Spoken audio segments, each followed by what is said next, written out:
Yes, the IBM PS2 Model 50. Truly a thing of beauty. Except for this.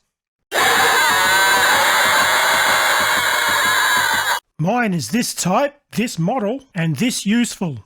And if you found this video, you're probably looking for a hard drive replacement for your PS2. Good luck trying to find one for your model, because they are really rare and often don't work when you find one. Enter the Zexio. They have heaps of stuff for microchannel PS2s, including this. A microchannel IDE controller card. And they've got a variant for compact flash as well, if you need. Since my machine is a Model 50, I replaced the original hard drive card and slotted this one directly into slot 4, but it can go into any 16-bit MCA slot and will probably work in 32-bit slots as well. Okay, so it gets a bit tricky installing this thing because you will need the adapter file and you will need it on the reference disk and you will need to boot from the reference disk. So when you first install this card and boot the machine, you will get a 165 error.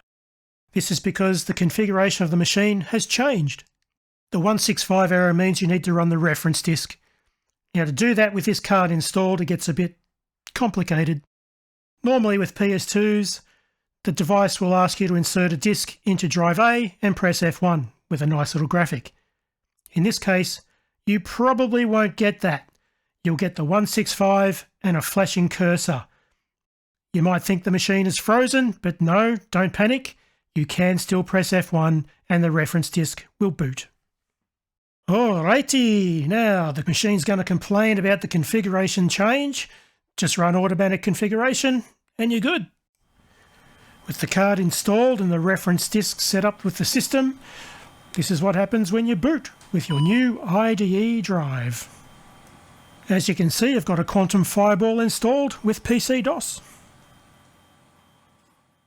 By default, it'll boot from drive C automatically, but if you need to boot from the floppy, just hit the letter on your keyboard that corresponds to that drive letter. You'll see it up the top, and it will boot from that drive.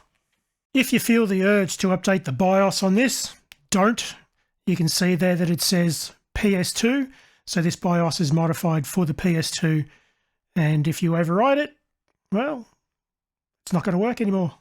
If by chance you don't actually get to this boot screen, you might have to change the address within the reference disk, so that's easily done. I didn't find any conflicts, so it should be all good.